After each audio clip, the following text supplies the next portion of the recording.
आज अमर शहीद चंद्रशेखर आज़ाद की 115वीं जयंती है और यहाँ पर उनके जन्मस्थली चंद्रशेखर आज़ाद नगर में जब हम कवरेज के लिए आए तो हमने देखा कि यहाँ पर एक खास जगह है।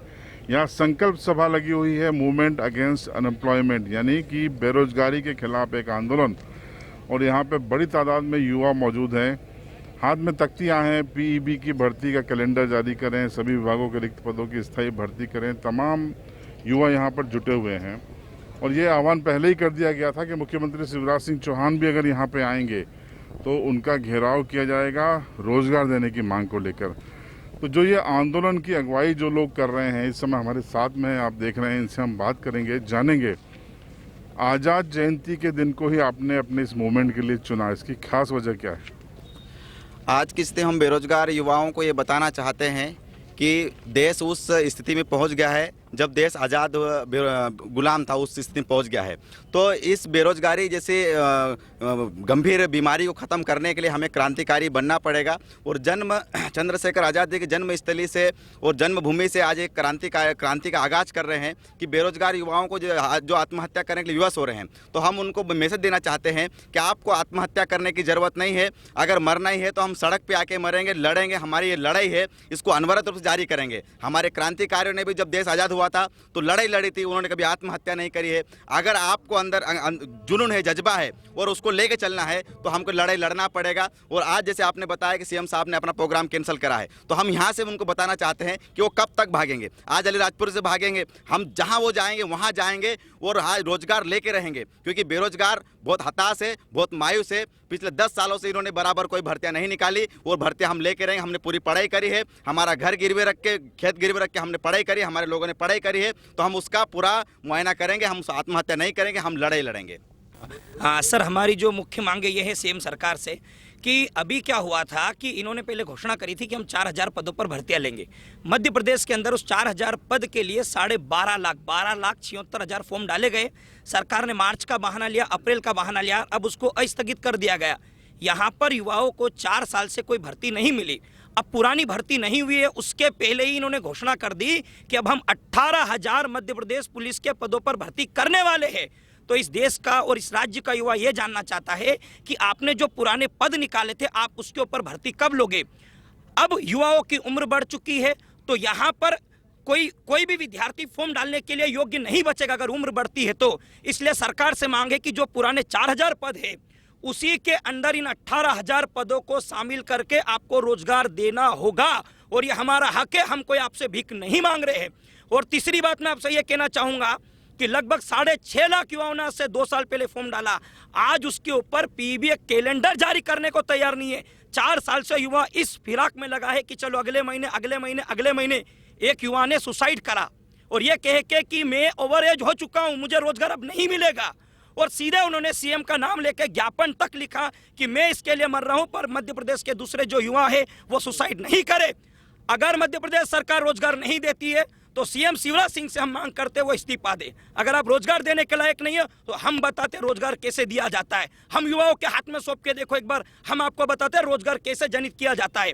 तो यह मध्य प्रदेश के युवाओं की मुख्य मांग है। अगर हमारी मुख्य मांग नहीं मानी जाती है तो आज शहीद चंद्रशेखर आजाद की जन्मभूमि से ये घोषणा की जाएगी कि आप महा आंदोलन के लिए तैयार रहे। सरकार चाहती है तीसरी लहर तक हम कोई भर्ती प्रक्रिया नहीं लेंगे, तो आप हमें ये बताओ, आज 23 तारीख है, आज 25 तारीख को एमपीपीएससी का पेपर ले रहे हैं, रेलवे के पेपर हो रहे हैं। क्या मध्य प्रदेश के अंदर दूसरी एग्जाम नहीं हो सकती जिसमें युवाओं की उम्मीदें जुड़ी हुई? आज वो उम्मीदें टूट चुकी है, इसलिए युवा हताश और परेशान हो चुका है। इसलिए मध्य प्रदेश सरकार चाहती है कि तीसरी लहर आए, पर हम चाहते हैं तीसरी लहर के पहले भी महाआंदोलन की चौथी लहर आना चाहिए। क्या बोलते हो आप? तो सरकार से हमारी एक ही मांग है कि अगर हमारी मांगों को नहीं मांगनी जाती है तो आप तैयार रहिए। और मैं आपसे कहना चाहूंगा कि जेल की दीवारें जितनी बढ़ाना हो बढ़ा लो, और इंकलाब की क्रांति अगर यहाँ से उठ गई तो फिर जेल की दीवारें कम पड़ जाएगी हमारे लिए। इन बेरोजगार युवाओं को कोई रोक नहीं पाएगा। और मैं इस चैनल के माध्यम से कहना चाहता हूँ कि पहला चैनल इस ग्रामीण क्षेत्र से आगे आया है हमारी बात को रखने के लिए। इसलिए सर आपका बहुत बहुत धन्यवाद कि आप युवाओं की बात को रख रहे हो और इस बात को ज़्यादा से ज़्यादा आप लोगों तक पहुँचाओ ताकि सीएम तक पहुँचे कि आज आपने एक जगह का कार्यक्रम निरस्त किया है, और ये हमारा वादा है, मध्य प्रदेश में किसी भी जगह हम आपको रैली नहीं करने देंगे। जब तक रोजगार नहीं तब तक रैली नहीं। सरकार कह रही है कि कोरोना काल था जिसके चलते सरकार भर्तियां नहीं निकाल पाई बीते 1-1.5 साल में। तो सरकार का इस तर्क पे आपकी क्या राय है? क्या इस तर्क को आप लोग सहमत हैं? देखिए सर, आप पूरा हिंदुस्तान देख रहा है कि सरकार एक तरफ तो कोरोना के नाम पे जो नौजवानों के साथ ठगी कर रही है। इस हिंदुस्तान के देश के अंदर चुनाव हो सकता है, पॉलिटिकली नेताओं की बड़ी बड़ी सभाएं हो सकती हैं, तमाम आयोजन हो सकते हैं सरकारी, लेकिन बेरोजगारों के लिए भर्ती नहीं निकाली जा सकती। 2 दिन पहले सरकार ने खबर दी कि कोरोना के कारण भर्तियां नहीं निकाली जा सकती, और 2 दिन बाद अखबार में खबर आती है कि स्कूलों को खोला जाएगा। ये दोगला व्यवहार क्यों? ये सरकार नौजवानों से ठगी कर रही है। असल में ये है कि उनको रोजगार देना नहीं है, क्योंकि असल में तो ये है कि रोजगार तो इन्होंने खत्म कर दिए। रेलवे, बैंक, BSNL को प्राइवेट कर दिया, कहां से रोजगार जनरेट होगा?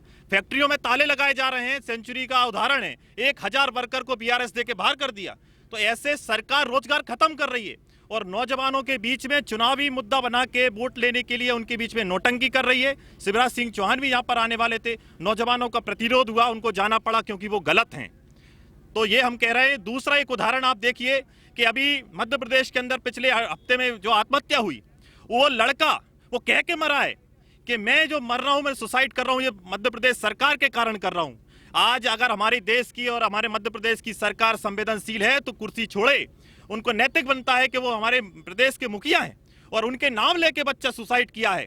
लेकिन आप देखिए, कोई स्ट्रीम मीडिया आप देखिए कोई कवर नहीं कर रहे हैं। सुशांत सिंह अगर है तो 1 महीने पूरा चिल्लाया गया, लेकिन हमारे गरीब किसान, जो गरीब किसान का बच्चा था, उसने फांसी लगा ली, सुसाइड कर लिया और कह के मरा है कि बेरोजगारी के कारण मर रहा हूं। लेकिन कोई भी आज तक कैमरा वहां तक नहीं पहुंच पाया। तो साथियों, ये नौजवानों के साथ अन्याय हो रहा है और ये चंद्रशेखर आजाद की भूमि, यहाँ पर नौजवानों ने प्रेरणा ली है।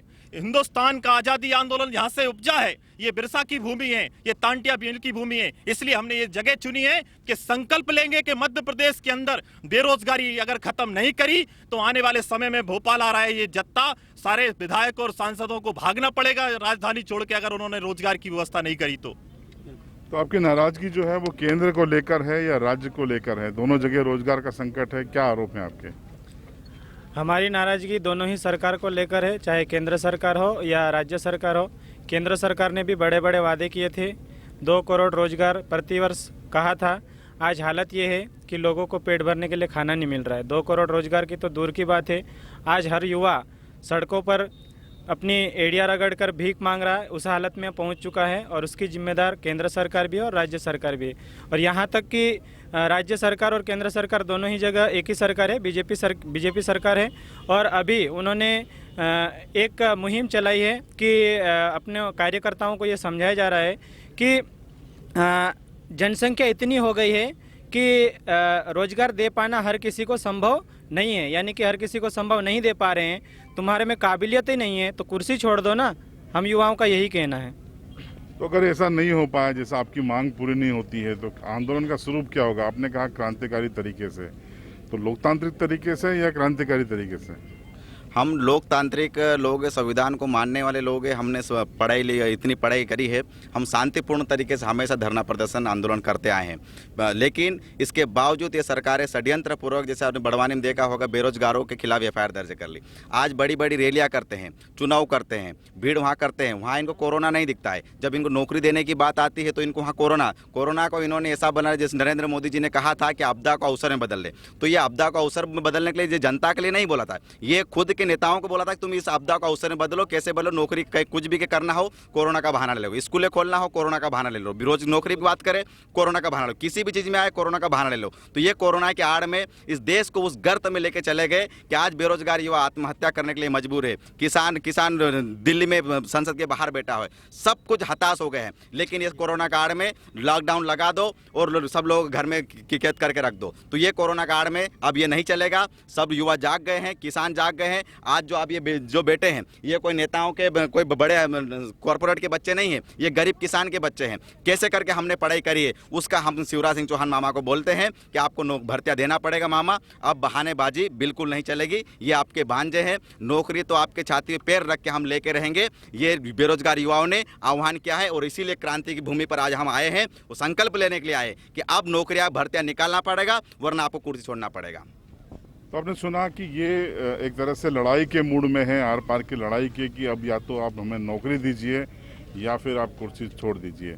इनका ये आंदोलन कितना आगे बढ़ता है, कहाँ तक जाएगा, देखने वाली बात होगी। फिलहाल आपकी क्या राय है इनके इस मुद्दे पर कमेंट बॉक्स में ज़रूर बताएं। चैनल को सब्सक्राइब करें और बेल आइकन दबा दें।